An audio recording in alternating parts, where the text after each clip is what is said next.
Welcome to Fearless with Jason Whitlock. I am Jason Whitlock, your host. Happy Friday. We made it. The weekend is here. It's awesome. We had an awesome week. We're having an awesome week, and we're going to stick the landing.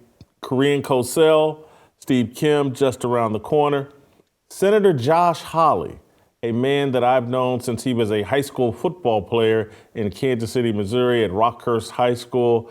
He's going to join us. We're going to talk about his new book about manhood, and we'll ask him, some political questions, the Durham report, the debt ceiling deal that's raging.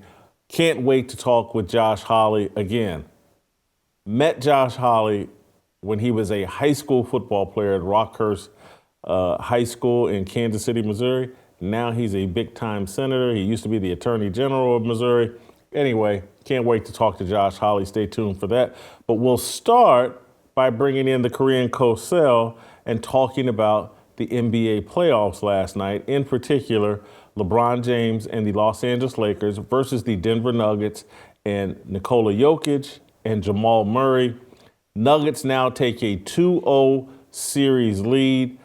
I think the game was significant last night, not just because I don't think this 2-0 lead is insurmountable. So that's not what I took away from the game. What I took away from the game was that for the first time that I've ever watched LeBron James, I thought he showed his age last night. I don't want to sound like Max Kellerman and the way Max Kellerman talked about Tom Brady the last 5 years, 6 years of Tom Brady's career. But I felt like watching last night, Father Time has finally caught LeBron James. The missed layups, the tired, lazy three-pointers that he took in the fourth quarter. It was the first time where I was like, LeBron looks 38. And I do think that is significant. I do think that is something that's going to linger throughout the rest of this playoff series. Don't think the 2-0 lead is insurmountable. Anthony Davis is still there, although he didn't play that well. But this Hachimura, this guy looks for real to me. And he's had back-to-back great games for the Lakers. Both of these games in Denver were in striking distance with the Lakers having a chance. And that's despite LeBron James not playing at superstar LeBron James level. They had a chance last night to steal this game. This series is not over, but if the Lakers are going to do it, I would not be counting on seeing the superstar guy plays like he's 32 when he's really 38, LeBron James. I don't think that guy is coming back. He may have another great game or two in this series, but on a consistent basis, I think LeBron James is going to struggle. I think age is finally catching up with him. That was my takeaway from last night's game. Steve Kim, am I making too much out of 3 or 4 missed layups by LeBron James, a bad fourth quarter where he took some horrible three-pointers? I thought just out of frustration, he didn't know what to do, so he jacked up some three-pointers. Do I sound like Max Kellerman going after Tom Brady by saying Father Time's finally catching up with LeBron James? Ask me next Tuesday or Wednesday. Again, remember the old axiom, NBA playoff series do not begin until the road team wins a game. So Denver did what they had to do. They held serve at home. And I felt from the beginning, for the Nuggets to overcome the Lakers and the LeBron mistake, they had to be playing from ahead the whole time. They had to be up 2-0 because now mathematically, it's very simple. Lakers have to win 4 of the next 5. As for LeBron, I think people have counted him out before, but keep this in mind. He's much closer to 40 than he is to 30. He's still an incredible player, but he's no longer at the apex. But, Jason, one thing you didn't mention, and again, some are going to say it's an excuse. Denver's in the altitude. Maybe for a guy like him, it affects him a little bit different at 38 years old. You could say he may have gotten acclimated, but he's only there for a few days. So I think that is certainly a factor. And if I'm Denver, specifically at home, when LeBron is on the floor, you've got to put pressure on him on both sides of the court. I would continue to push that pace as fast as possible. I'd bring back the old Doug Moe offense. As far as not first one to 130 wins. But I wouldn't count out the Lakers because, number one, remember this. The NBA is about programming. I don't want to sound like Oliver Stone here, but who do they really want representing the West? Do they want Denver or do they want the LeBron Lakers? So games 3 and 4, I don't know, is it Scott Foster? Who's the equalizer here? Who's that official that's going to say, okay, all right, guys, we're going back to Denver 2. Again, I've been around this a little bit. I still remember game 6 of the 2002 Western Conference Finals. Now, as a Laker fan, I remember watching that game when the Sacramento Kings were fouled into oblivion in game 7. I said, that didn't look right.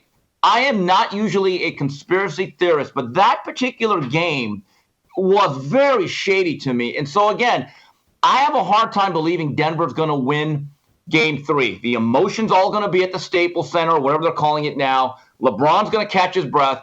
Game 4 is the pivotal one. That's where Denver can stick the dagger into the Lakers' heart. Listen, I think we're in mostly agreement. I don't think the Lakers are dead. I'm just saying we're going to need this Hachimura to continue to play at a high level. And I saw enough things last night that I'm like, this dude may be for real. He may be a legitimate player in the NBA and like a legitimate scoring threat. Now, they're going to need AD to go back to being the 40-point AD, not the guy that he was last night, where until very late when he hit a big three-pointer, he was relatively ineffective offensively. But if they can get a big game out of AD, Hachimura keeps playing the way that he's playing, they won't need LeBron at home to be as great as the typical LeBron. I love your point that I hadn't thought about. Playing at altitude at 38, that probably did wear on LeBron James. But the other thing where I question LeBron, he hasn't been a three-point shooter all year.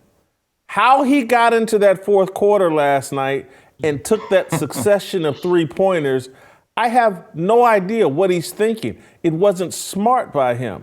The blown layups, the botched dunk, because right before the botched dunk where he fumbled the ball out of bounds on a wide open breakaway, right before that he had missed a layup. He gets to the end of the game, makes a great steal, great defensive play, misses a layup.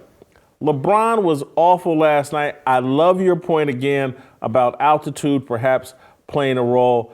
I'm not ready to, I do think Denver's going to win this series, but I agree with you. Adam Silver's going to do everything in his power to make sure this series goes 6, if not 7 games. Jason, one thing, Charles Barkley has said this for years. Role players in big games are much more comfortable at home than they are on the road. That's why they're role players, right? So I expect the supporting cast to be a little bit better. As it relates to AD, his biggest impact has to be defensively. If he's going to be inconsistent on one side of the floor, he has to use his length and his shot blocking ability and the overall force that he is in guarding the rim to make it difficult for Jokic. So for however how long this series goes, at least on that side of the floor, he has to be that guy that's going to at least impede this guy. Because if that doesn't happen, now they have no shot. The other thing is going back to LeBron. So think about this. You're old, your legs aren't underneath you, and this is what you call in boxing, and Teddy Atlas talks about it all the time, the path of least resistance and the silent agreement.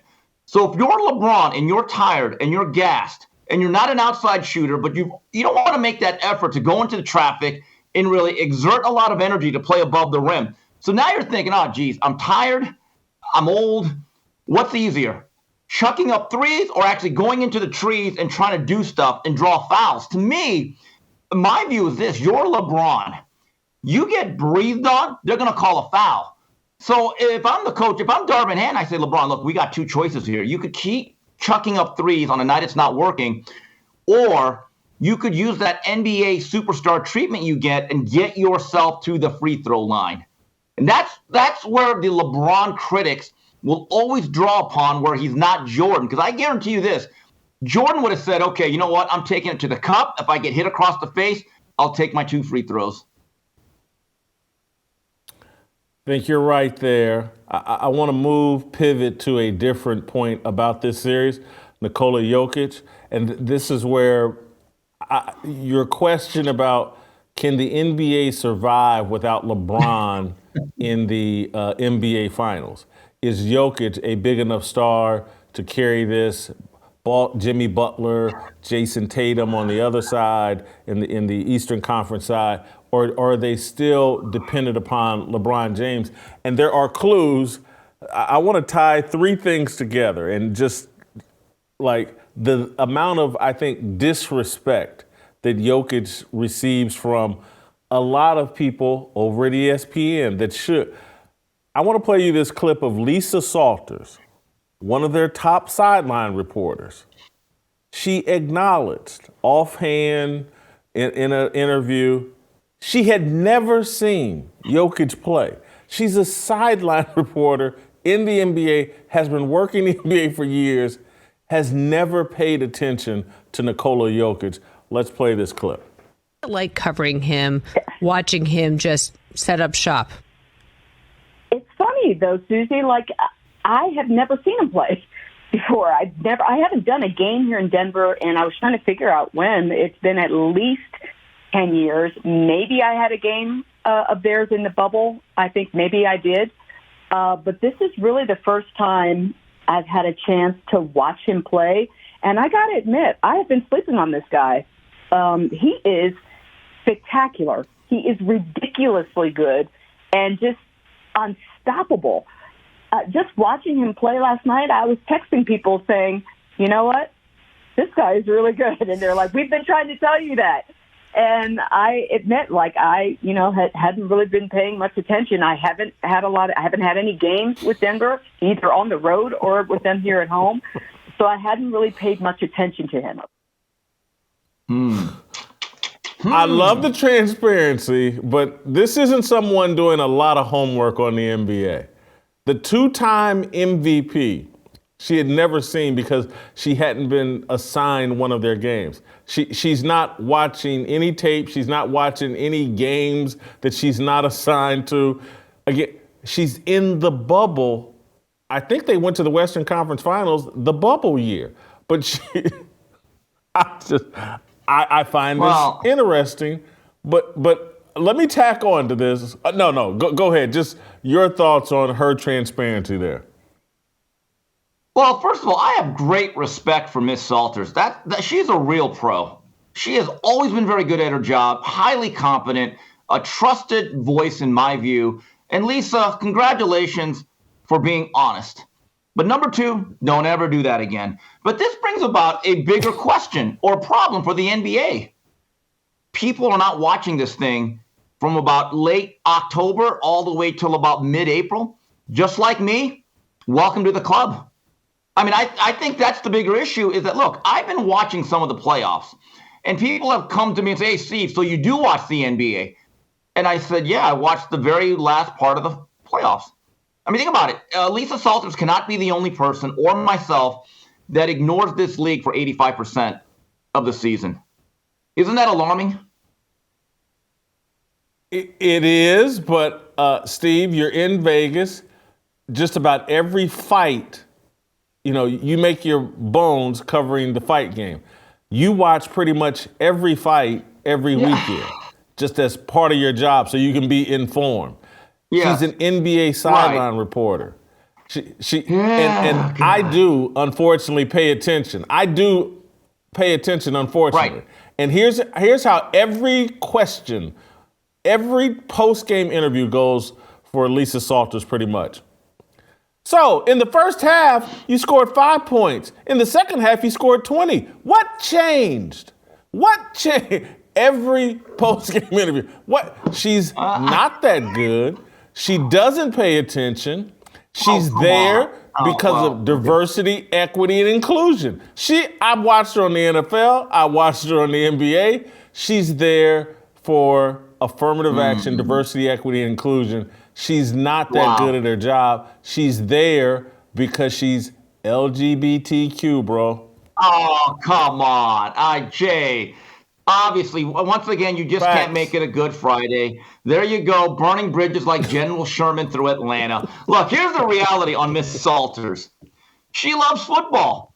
I guarantee you she knows who Patrick Mahomes and her backup. I guarantee you she knows every quarterback in the league. Probably every left guard. Probably every knows. Yes, she does. No. But in basketball, this is just like No. Unfortunately, I pay attention to this sideline reporting deal. She's not that good. Okay. Look, see, and I made this point before. I've made this point before. You know how she got the Monday Night Football gig? Again, how? John Skipper was so into this diversity, equity, and inclusion. Her and Sean McDonough, alternate lifestyle, and they were so proud of themselves. Look at this, our Monday Night Football crew. We got Sean McDonough and Lisa Salters, and we're forcing John Gruden to go on the road with him. And John Gruden's sitting here having to pretend like he likes these guys. And that's how ESPN got into so much trouble, because it was so crystal clear. McDonough and Lisa Salters, they don't like football. And they were forcing them to work with a guy who loved football, and they rubbed off on Gruden more than he rubbed off on them. All right, well, let me ask you this then. And I will admit, years ago, there would be no NBA sideline reporter that would say, you know that Karl Malone, I think his nickname is the Mailman? Wow, he's pretty good. They do that screen roll with that little guy with the shorts. What's his name? You're right. It would never happen. So I want to ask you this. Since you're just burning down everybody, torching everybody like a flamethrower, do you at least like Pam Oliver? How about her? She's good, right? Right? Old Pam? You don't like her? Pam Oliver used to be good. Used to be.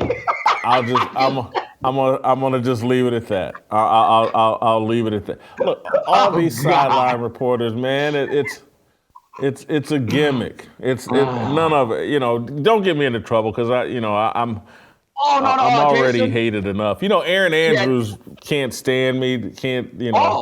Won't speak Jason, to me.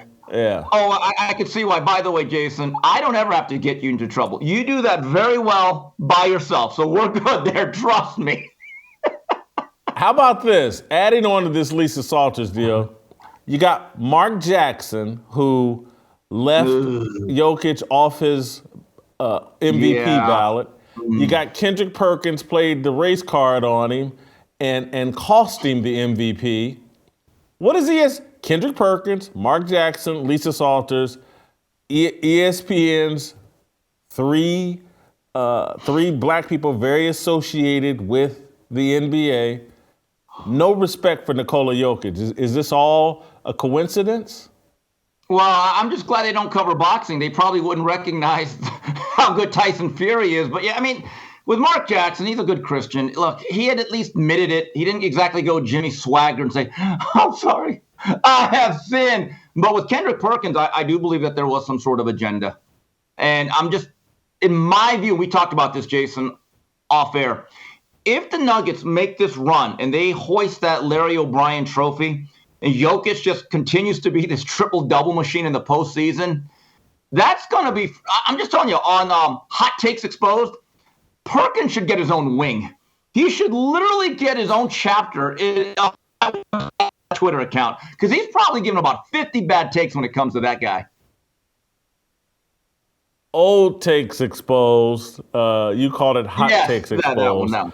Old Whatever. Takes Exposed. Yeah. We may send that blooper to Hot Takes Exposed or Old Takes Exposed and have them clown you.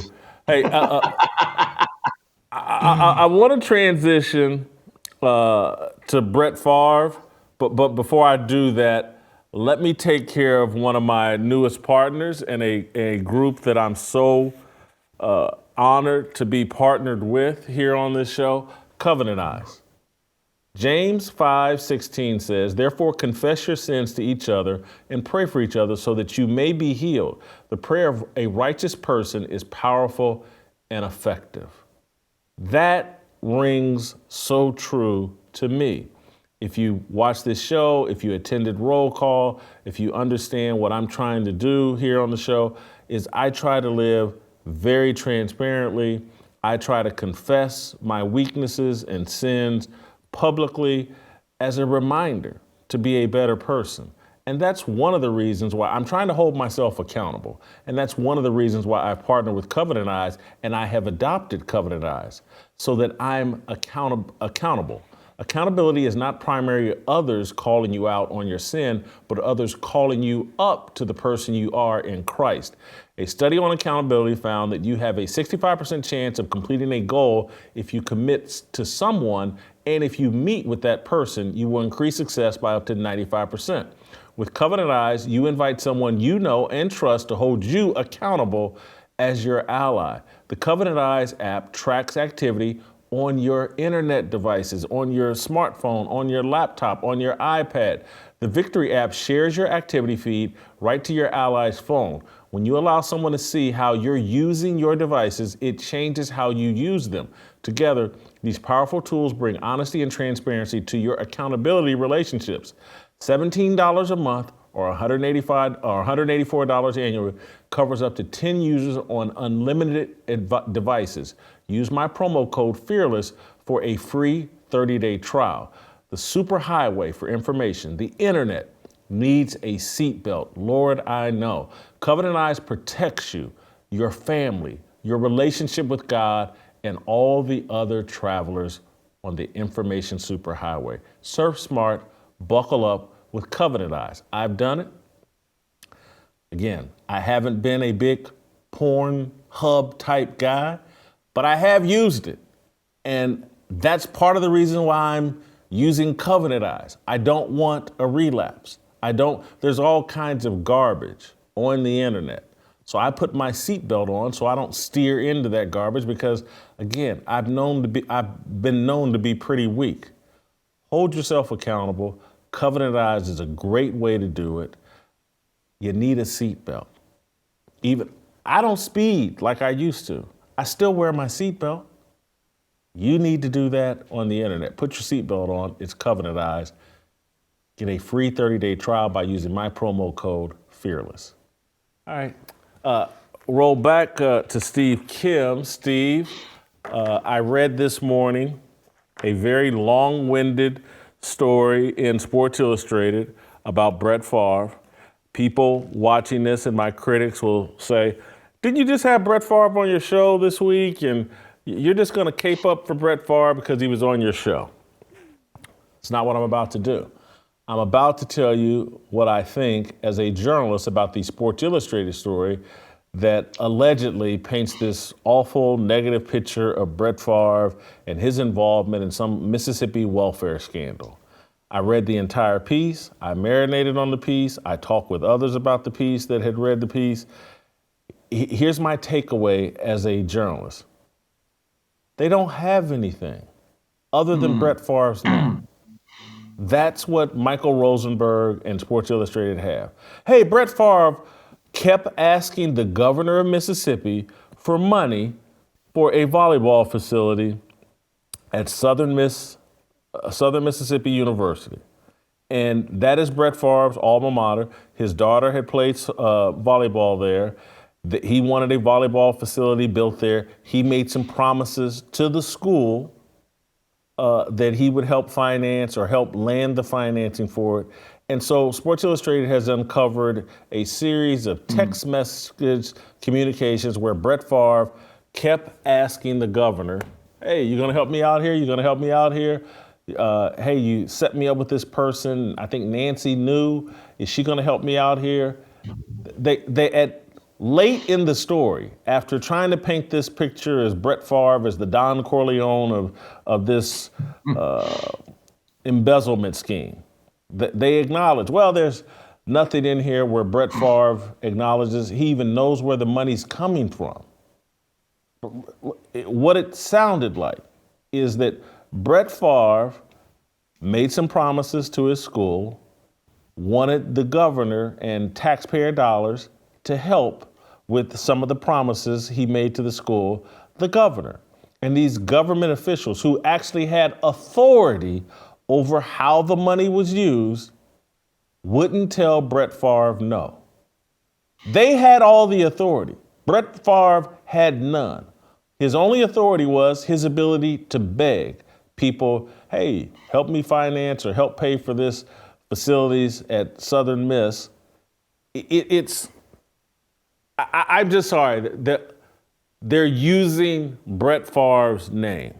Is the story a good look for Brett Favre? No. Have they shown any indication that anything Brett Favre did was criminal? No. He was a tax-paying citizen begging a government official to help pay for something on a state university. The whole embezzlement thing, they were taking state funds and applying it to a state institution, and it should, but they can't even make the argument, or no one has made the argument yet, like they took these funds and all these mothers and kids went starving and they didn't have the money for X, Y, and Z programs. None of that is ever made. I haven't seen any story that makes those allegations that someone was harmed here. I'm not saying what was done by these government officials certainly appears to be illegal. But Brett Favre has no authority over any of that money. Brett Favre is being used here to elevate these stories, help people win journalism awards, and to help people look like, hey, I'm not racist. I brought down Brett Favre. That's my takeaway. Yeah, my takeaway is this. That story is only the second worst thing Sports Illustrated has done this week. Did you see their swimsuit cover? Who they put on there? Where have you gone, Paulina Poroskova? Where have you gone, Cindy Crawford? I never knew I had it so good as a child. Second of all, I think that last one is absolutely correct. Any white journalist that sticks up for Favre, they don't want the blowback. And you're right, it is a form of virtue signaling. Yes, it's a bad look. There's no other look it can be for Brett Favre. However, I will give this a bit of advice to any athlete or that's in the position of Brett Favre from now on. Just write a damn check. I'm just saying, just like whether it's $1 or $1 million or $1 billion, just say, "Here's my check. This is my contribution." Don't get caught up in this. There's no upside. Because here's the thing, though, Jason. Like, you will read that story meticulously, and you'll break it down, and then you'll come away with a different conclusion.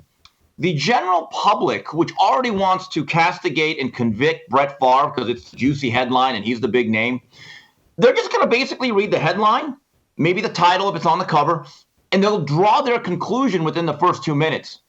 Brett Favre and fraud. So now it becomes Brett Fraud. All right? And look, I do feel bad for Brett Favre in this sense. Maybe he didn't have the worst intentions. Maybe he thought what he was doing was okay. Again, he did not have the authority. But again, to future athletes and celebrities, just write a damn check, and that's it. Leave it clean, walk away. The check, here's what is logical to assume, is that Brett Favre talking to the school president and being a big shot at his alma mater said, hey, look, we can build this facility. I'll make a contribution and I'll put some pressure on the governor to cough up some money to pay for the rest. They'll find the funds.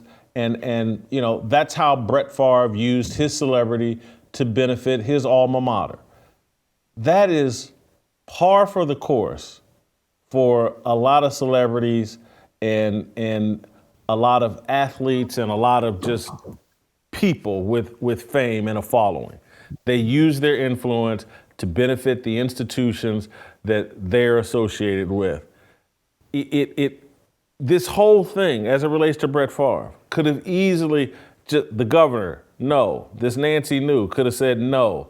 Anybody there could have said no, or could have said, hey, Brett, the way we were trying to finance this was going to be illegal and get us all locked up. We can't do it. That's not what happened.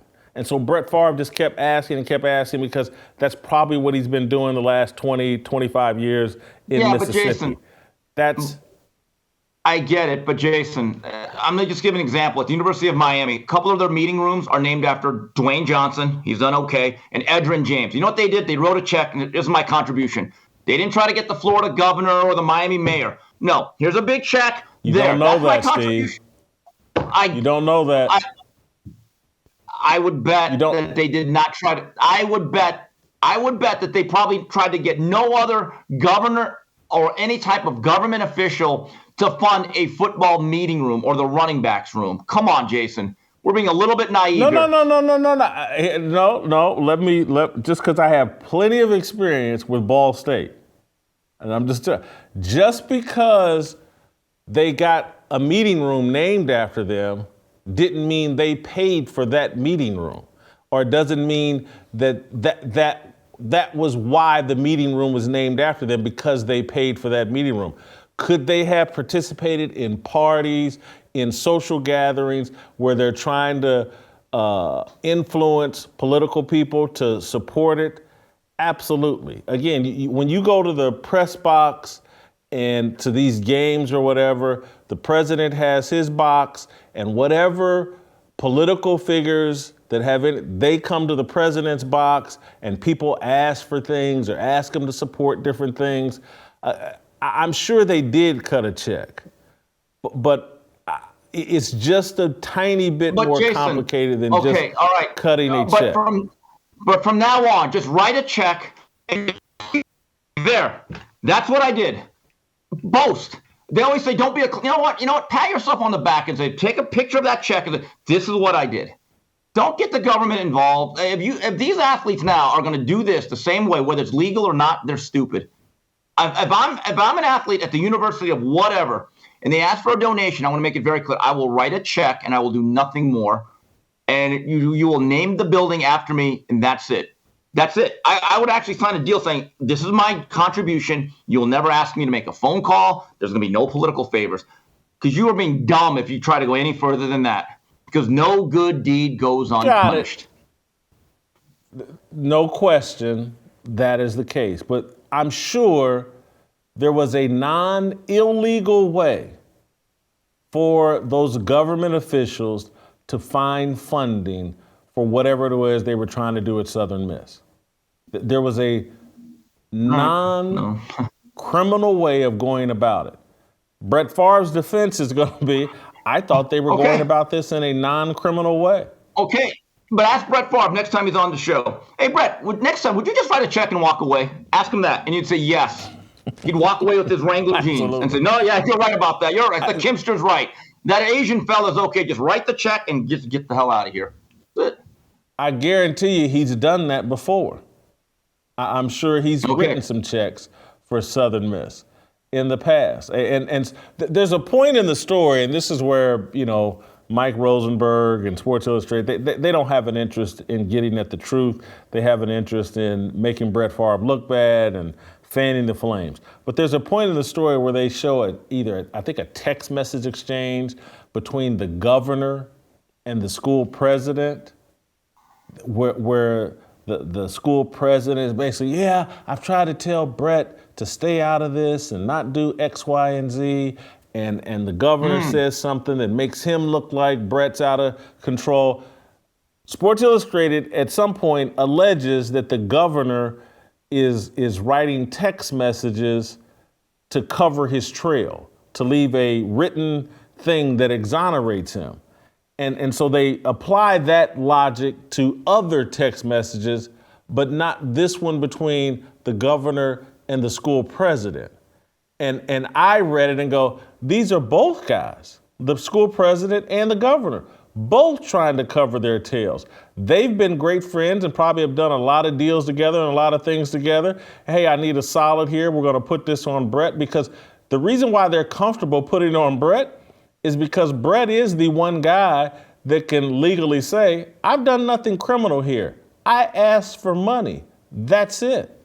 I have no control over it. Okay. So the Sports Illustrated story is just sloppy. Okay. Yeah. But Jason, from now on, next time an athlete writes a check and someone says, hey, can you make a few calls? The athlete should say, no. What about Favre? There, that's it. That's it. That's the advice I have for everybody. Just write a check and walk away. Okay? All right, this next topic is perfect for you. Tyson Fury versus John Jones. Joe Rogan talked about this on his podcast.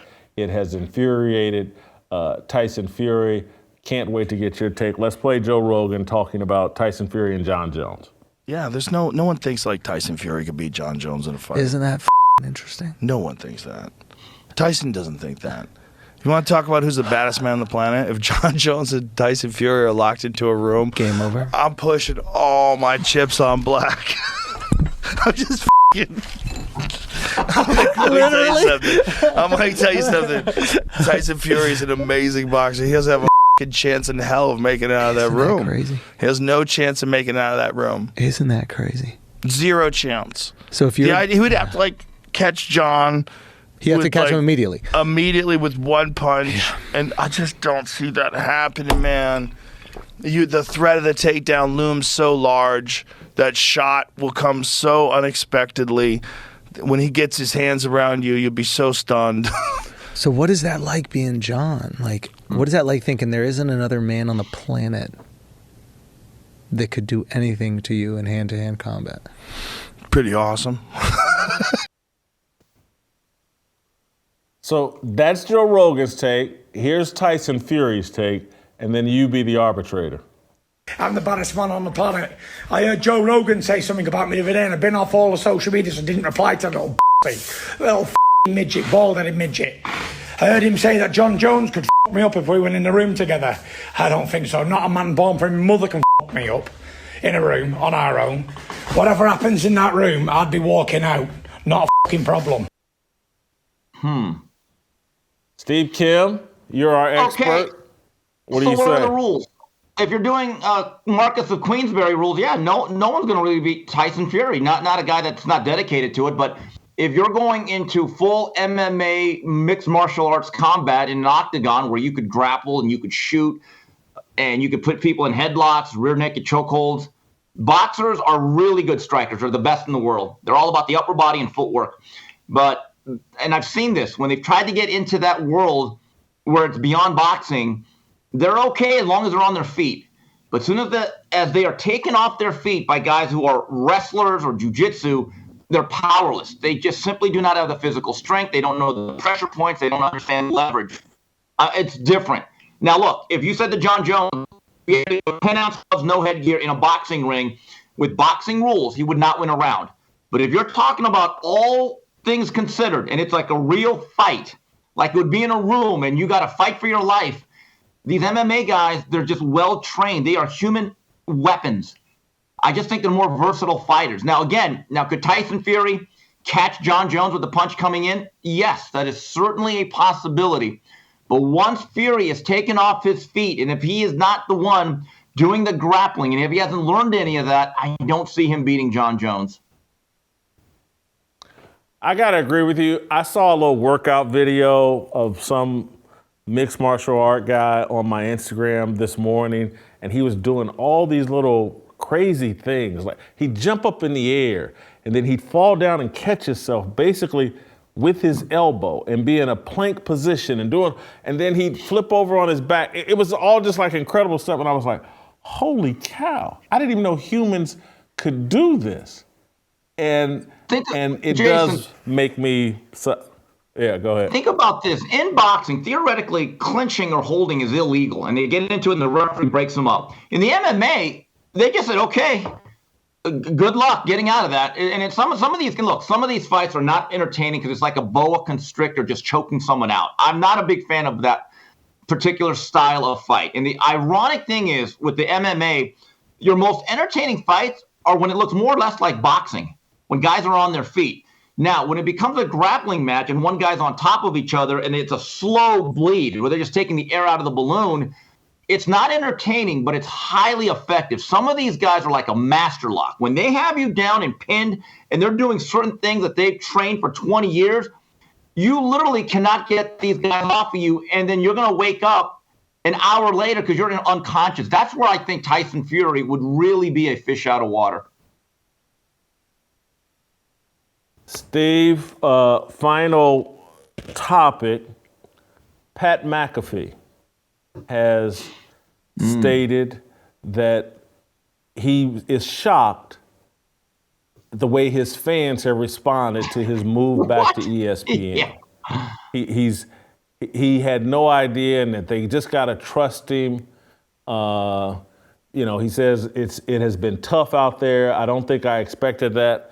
That was a miscalculation. This is Pat McAfee. I brutalized the guy and stand by every word of what I wrote and said about him. His fans feel the same way. To think you're just going to go back to Disney and ESPN or go to full time with Disney and not understand that your fan base is primarily following you because they can't stand Disney and ESPN is mind-blowing to me. I'm going to say something that a lot of people will be upset with or disagree with me about, but I don't think Pat McAfee is all that talented. I think he's got a great brand opposite ESPN's brand, and that's what makes him popular as opposed to him having some kind of great broadcasting skills. Your thoughts on Pat McAfee? Yeah, I mean, you know, this kind of reminds me of Howard Stern. The Howard Stern of today is not the Howard Stern of the 1990s, right, or the early 2000s. And when he went over and became more of the mainstream, didn't he swear, I'm never going to change, I'm Howard Stern, this is my brand, it's who I am. And now the 2020s version of that man is unrecognizable in a lot of different ways. But it also reminds me of a story that's a little bit opposite, is great story of Joe Paterno when he's at Penn State. And he had basically accepted the job to be the New England Patriots coach. The Sullivan family had made a great offer. And the night before that he's supposed to sign that deal, him and his wife were kind of going to bed. And I think it was Sue Paterno was her name. She just is bawling. She's just crying. She's like, what are we doing?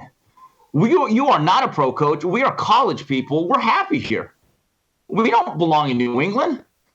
And said, you know what? You're right. And he called the Sullivans the next day. Said, you know what? I belong at Penn State. Sometimes you belong where you belong, and it's not about the money. And I don't know. I mean, Pat McAfee can swear up and down that I will not change. You know what? You may think that, but Disney and ESPN will change you. I've seen what they do. And the first time he has a true Pat McAfee moment, it won't be about him or his audience. It's about the higher-ups. And then the other factor that I was thinking about, Jason, is then you have all these employees like Mark Jones and Ryan Clark, you know the guys, and Jalen Rose. The minute he says something that is not on the cue card or accepted, then he's going to get pressure from them. And then it's going to become really tense, right? And then I think subconsciously is going to say, you know what, I got to be a good teammate. They're paying me a lot of money. I don't get it. Look, it's not my money. I'm not counting his money. I don't care about his money. But I've always said it's one thing if you're making minimum wage at the factory to take a job that may not suit you.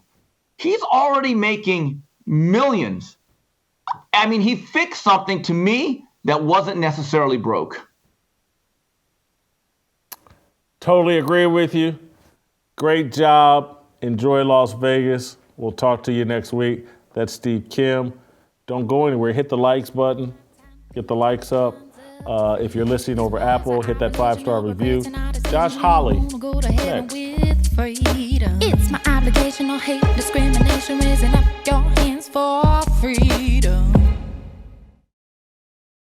Last night, Glenn Beck laid out the Biden crime family's staggering level of corruption in his viral special, The Reckoning. During that show, he outlined a plan to finally hold the Bidens accountable for their crimes, but it requires each of you listening to take action in order for it to work. Head over to thereckoningguide.com right now and download our Biden crime family dossier. This guide contains a list of hundreds of crimes the Bidens appear to have committed, as well as the contact information of the prosecutors and attorney generals with the power to bring them to justice. Join us in demanding that these officials take action and prosecute these crimes. Together, we will wage a public pressure campaign so great they can't ignore us. Again, that's thereckoningguide.com. And please join us in calling on these state officials to finally enforce the law. All right, let's roll out to the wonderful state of Missouri, and we can be joined by Senator Josh Hawley, author of a new book, Manhood, The Masculine Virtues America Needs. Josh, thank you so much for joining me and joining us on this show. Your book has perfect synergy with what we talk about every day on this show. And Josh, why are we ignoring the problems going on with men and boys in this country that you so perfectly spell out in this book? Well, first of all, thanks for having me on. It's a real privilege to be with you. I think the reason that we are ignoring it, by we, the corporate media, entertainment industry, politics, is because those institutions are all controlled by the left. And the left is a big part of the problem here. You know, the left are the ones who have told men for a couple generations now that to be a man is to be toxic, that to be a man is to make America a worse place. So there's this relentless drumbeat that if you're a man, there's a problem with you. The best thing you could do is go down to your basement, turn on a screen, sit there, entertain yourself, maybe buy some stuff, and otherwise shut up. And that's gotten us where we are now, where we've got young men with record high rates of depression, suicide, drug abuse.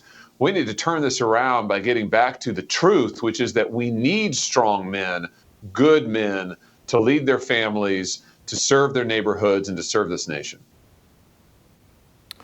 Josh, in reading your book, it just reminds me of like there's some kind of guilty conscience game being played on men, that we have been convinced that we've given women a raw deal and that we should spend every ounce of our energy providing reparations and sacrificing our leadership role that, quite frankly, is why this country has been the envy of the world, and we're ignoring the biblical values that God has called on us as men to be leaders. This whole process of this whole mind game that's been played on us just baffles me. Yeah, you know, I think what the message is to men now, if you really drill down into it, it's really the liberal elites in this country saying to men, hey, why don't you go and entertain yourself? Why don't you be a consumer, be an androgynous consumer? Don't be a man. Of course, don't be a woman either, because they now believe there's no such thing as women. It's all just fake. So just be an androgynous consumer, shut up, and let the experts, we will run the country. We will plan your life for you. We will tell you what to believe. You just turn on your screen and be happy. And that is the message sent to men. Be passive, be pliable, be a good little consumer. And I just think we've got to send a whole different message. We've got to reclaim for men the strength of what it is to be a man, which is that, hey, you are there to stand up and to take responsibility. You are there to be a provider and to be a protector. You are there to empower the people in your life. And also, that's how you change the destiny of your own life. That's how you get some sense of purpose and meaning. And I think young men they're hungry for that. They're hungry for purpose and meaning and direction. For someone like me, you get as old as me and you see people like yourself, like, wow, this kid was a high school football player at Rockhurst High, and now he's one of the leaders of our nation. I'm a sports writer in Kansas City. You're on the Rockhurst High football team, and I would have to think the seeds planted in you at Rockhurst High are part of what's blooming and blossoming right now, and causing you to write this book and to take these stances. No doubt. Yeah, no doubt. In fact, just on a little personal note, I grew up reading you. I mean, when you were at the Star, and that's not because you're old. It's because you were young when you were a columnist. I remember when you joined the Star, and I was in high school at the time. So you know, I've been reading you since I was at Rockhurst. But you were absolutely right. Tony Severino, who was the head football coach at Rockhurst back in those days, I played for Coach Sev. He shows up in the book because he was a significant factor in my life. Here's a guy who, for me, modeled what it looks like to be a leader, somebody who believed in me, somebody who called out effort in me I didn't know I had to give, somebody who thought that I could do something with my life. And he was a profound influence. Other coaches and mentors there who also show up in the book because that time was so significant to me. And Jason, it has inspired me. What those men did for me, I want to be able to do for my sons and do for other younger men, be able to pass that on, that sense of purpose, that sense of mission, that sense of what it looks like to be a good man. And nobody modeled it better than Coach Sev. Well, certainly whatever seeds were planted in you and Rockhurst have allowed you the strength to take the arrows that come your way. As a white man in this society that we built today, and being someone of faith, white male evangelicals are defined as the worst people on the planet. You shake all that off and stand your ground. How difficult is that to see your faith demonized and your skin color demonized the way that it is in popular culture right now? I just figure that criticism is part of my job. It comes with the territory, and so I don't pay much attention to it, and I certainly don't feel sorry for myself. I mean, listen, I'm incredibly blessed, and the biggest blessings in my life, Jason, have nothing to do with my job. They are my wife of 13 years now, my 2 little boys, and my little girl. Got 3 kids. And, that is really for me. And this is really why I wrote the book, because my little boys at home, thinking about them, thinking about their future as men, thinking about my duty as a dad to help them grow up. What I have learned as a father and a husband is that if you want to leave a legacy, if you really want to change the world, you do that through relationships. You do that through your family. You do that through giving yourself, sacrificing yourself. It's just the opposite of what the left says. It's what the opposite of our popular culture says, which is indulge yourself, right? They say indulge yourself, chase after pleasure. That's not how you leave a legacy. That's not how you live a life of significance. You do it by giving yourself away.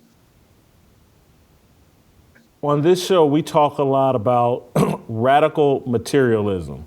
And I've just this week started talking about, we had with young athletes and just all over social media, everybody thinks getting the bag, getting money is how you prove yourself, and that's the ultimate winner.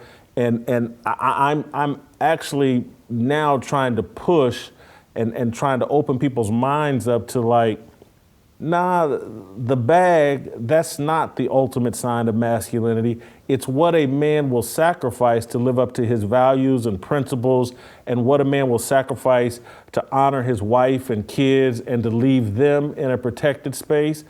That is actually the ultimate sign of masculinity. It's what you're willing to sacrifice for the common good of the people you love and others.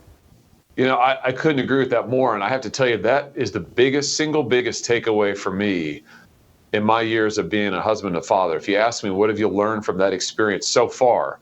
Lord willing, there's the whole rest of my life will be spent on that journey. But what have I learned so far about being a husband and a dad?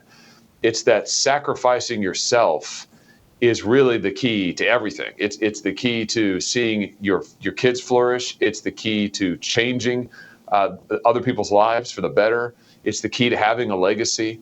And when I was researching this book, something that really caught my attention, I remember reading an anthropologist, and I quote him in the book, who traveled all these cultures all around the world. He said, when he was distilling his findings, that to be a man is to be expendable. It is to make yourself sacrificial. It is to put yourself on the line and be willing to give your life away for other people. And I thought, boy, that gets right at the heart of the Bible. That gets right at the heart of the best examples of our history. And I think really, if you want to talk about what it is to be a man, that's it right there. That's pretty darn close to it. So, Josh, in your book, are there action items that can be taken politically through law, legislation? Is there some type of movement or laws you can push that can help men become better men?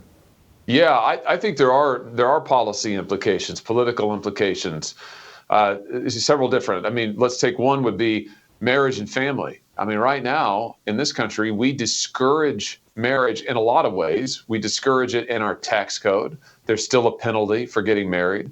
We discourage it with many of our laws that provide, for instance, for men. We see more and more men who are able-bodied, but who are nevertheless not working and getting generous payouts of various kinds of welfare benefits, even though I emphasize they are able-bodied. I mean, that discourages marriage. That makes men less attractive as marriage partners. We can change those things. We should reward marriage. If you get married, you ought to get, my view is, you ought to be rewarded in the tax code. I mean, you ought to get a benefit out of that, because we as a society ought to send the message, yeah, this is valuable. This is good. We certainly should be encouraging work.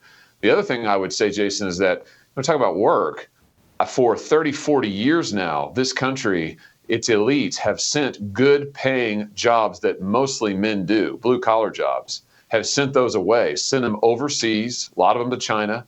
In the state of Missouri, we've lost over 60,000 in the last 20 years, industrial jobs, blue collar jobs. Where have those jobs come from? The urban core and then also rural America, both of those places.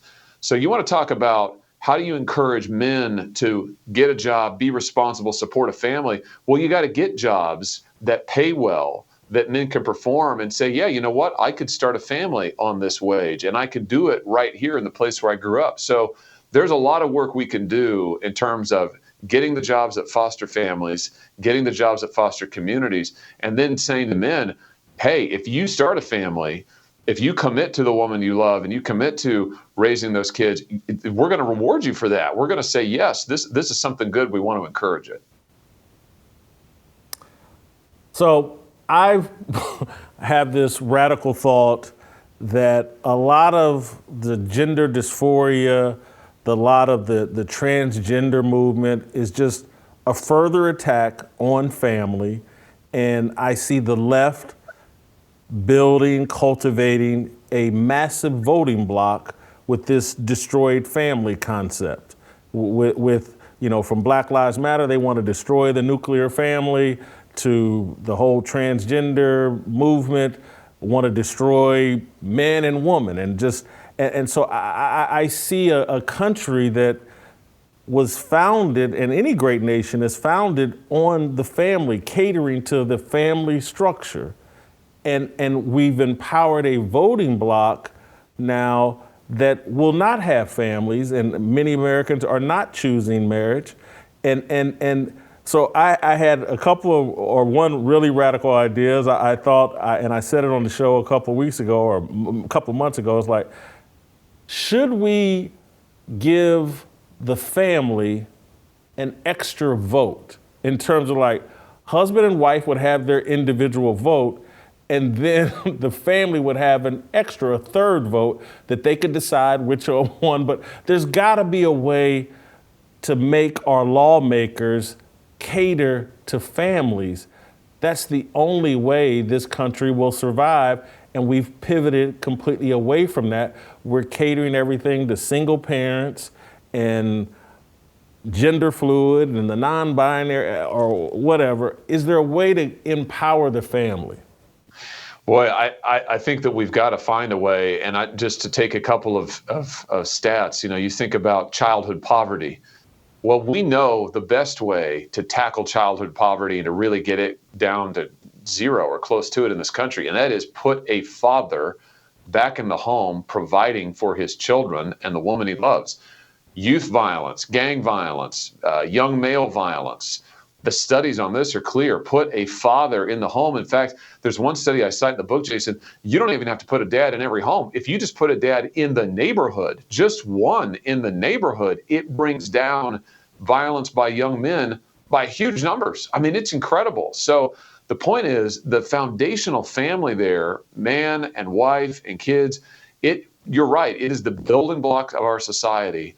And whether we're talking about giving parents rights, parental rights in schools, I'm a big advocate of this. We need to give them control over their kids' education, give them the right to see what their kids are being taught, give them the right to sue a school district if they won't honor the parents' wishes.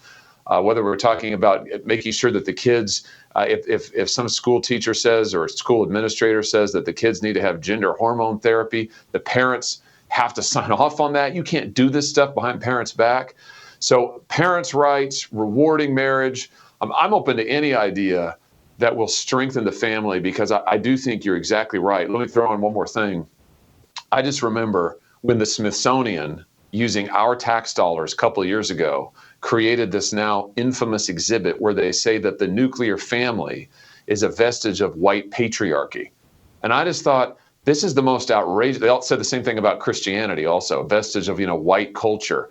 I just thought this is, first of all, historically just asinine, but also so incredibly destructive to try and attack the family as basically racist.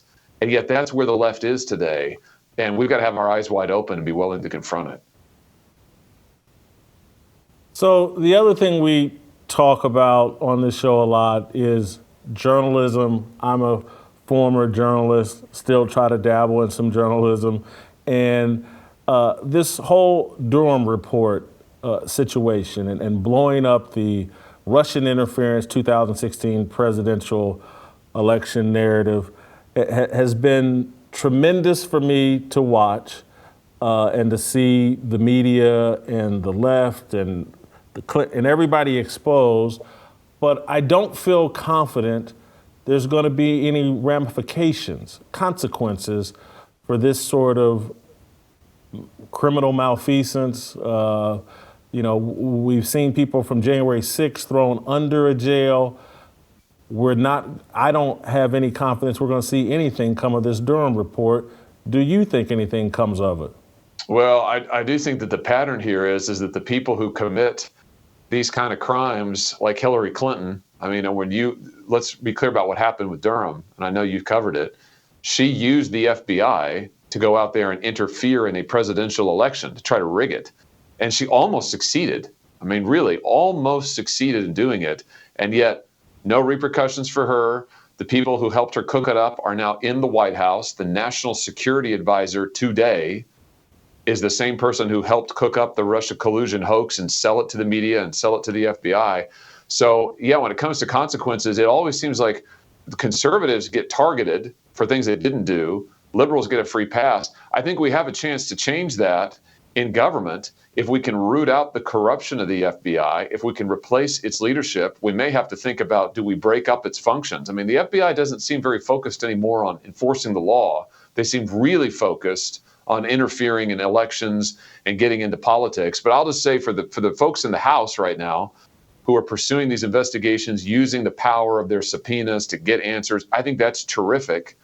I hope that we can do more. People need to be prosecuted. That's, for me, Jason, the bottom line here is you read the Durham report, people need to go to jail for what they did. The people at the FBI who lied to the courts, who lied to the public, who got wiretaps on false pretenses, those people should be in jail. Not a one of them is.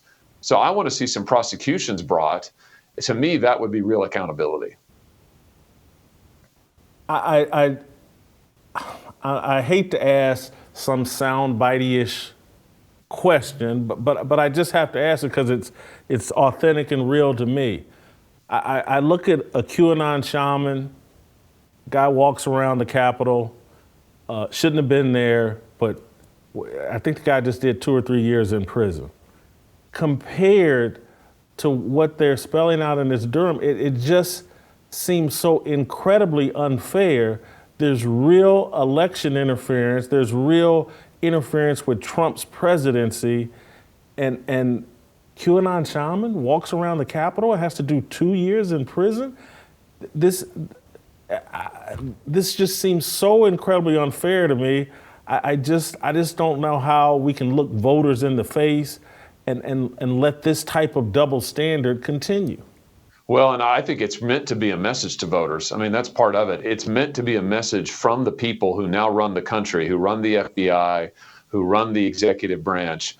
I think they're sending their message, which is that if you do something we don't want you to do, if you get out of line, I'm thinking about the SWAT teams that got sent to pro-life demonstrators' homes, in the wee hours of the morning.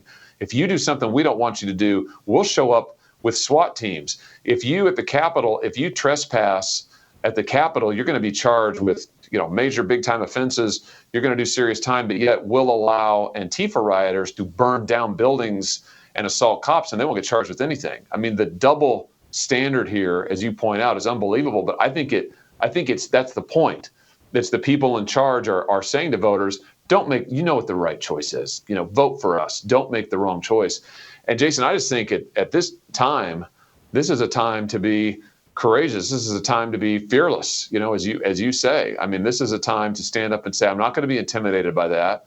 And that when we have the ability, we've got to reform these institutions. We've got to stop the FBI from looking the other way and, in fact, cooperating with election interference by Democrats and then turning around, cooperating with Hunter Biden doing nothing about his many crimes and then turning around and targeting pro-life demonstrators and targeting parents at school board meetings. That's an institution that is out of control, that has got to be changed. The other institution, the IRS, this hiring of more IRS agents, that seems like a direct threat to people that might disagree with Joe Biden and the left. You bet it is. 87,000 of them. No, that's exactly what it is. And the line was, oh, we need them to do more compliance or whatever. But we know what they're doing already. Who are they opening audits on? It's locally owned businesses. It's little family businesses. It's working people. That's what's happening here, is that it is more bureaucrats to go after people who won't do what they're told to do. So, I've said as part of these debt ceiling negotiations that are going on right now, if you ask me what I would do, I'd say let's start with those 87,000 IRS agents and eliminate them all. There's some savings. I mean, let's not reform it. Let's get rid of them. Let's just get rid of them. But I do think that this is a regime that's in power right now with the left. They are not shy about abusing law enforcement and the power of the law to send messages that will keep themselves in power. They have created a two-tier system of justice. I don't know how you can look at the Durham report and look at the behavior of the FBI and think any different. And that's just not tenable in our country. I mean, the American people, I think, will not stand for that in the long run, and they shouldn't. You mentioned the debt ceiling. How do you think this is going to play out? Will we get some last minute deal, or where's this headed? I think there will be a last minute deal. I mean, it'll be negotiated between the speaker and the president. But I strongly, in fact, I'm confident of it, Jason. I've thought this the whole way through, by the way. I just think the debt ceiling is the Washington game. They play this game every couple of years, and they always, at the end of the day, end up raising it. I've said if you want my vote to raise the debt ceiling, then they need to do something about bringing back those jobs I was talking about earlier. So if you want to put some good, strong tariffs on China that would bring back blue-collar jobs for our people in our country, that would bring back some good blue-collar wages for our people, then okay, then I'll vote for it. But if this is just going to be more Washington play acting, window dressing, we throw a big fit, then we go ahead and raise the debt ceiling, we don't do anything for American workers, for American men in this country who need good-paying jobs, then count me out. Marjorie Taylor Greene is talking about bringing articles of impeachment against Joe Biden. Good idea, or just an escalation in a never-ending war? Well, I can understand where she's coming from. I doubt that maybe I'm wrong about this, but I doubt that those will go anywhere in the House. What I would say is I would focus right now on the folks who I think we can get real change from. And I'm thinking about the Secretary of Homeland Security, Mayorkas, and I'm thinking about the Attorney General.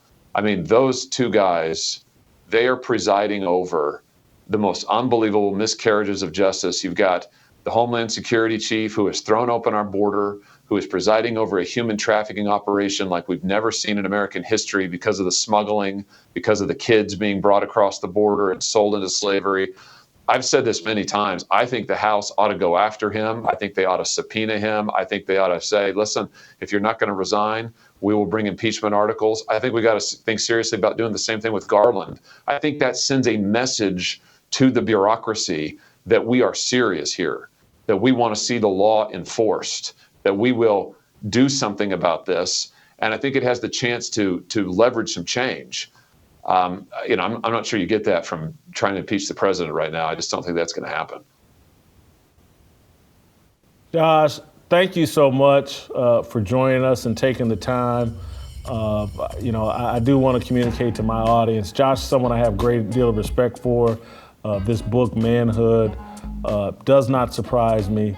If you know anything about Rockhurst High School and Josh's upbringing, this is right on brand, right what he believes in, and has great synergy with what we're doing here. And I hope to have you back, Josh, because I'm trying to communicate to my audience, and particularly the black part of my audience, that, hey, look, there's some people out here that just believe in God, and you can't go for this media packaging of people that believe in God, particularly white people that believe in God. They want to tell you they're evil.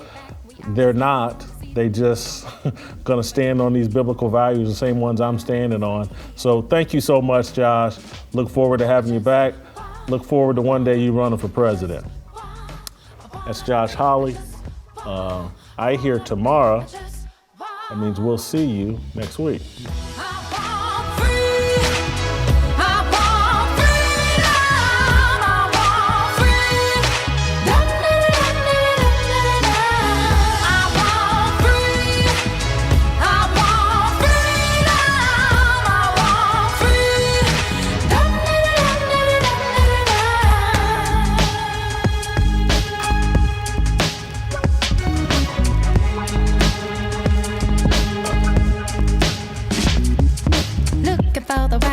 Looking like it's my time, feeling all kinds of free. These words are our religion, all regrets and our decisions. We all wanna go to heaven with freedom. It's my obligation, no hate, discrimination, raising up your hands for freedom. Raise up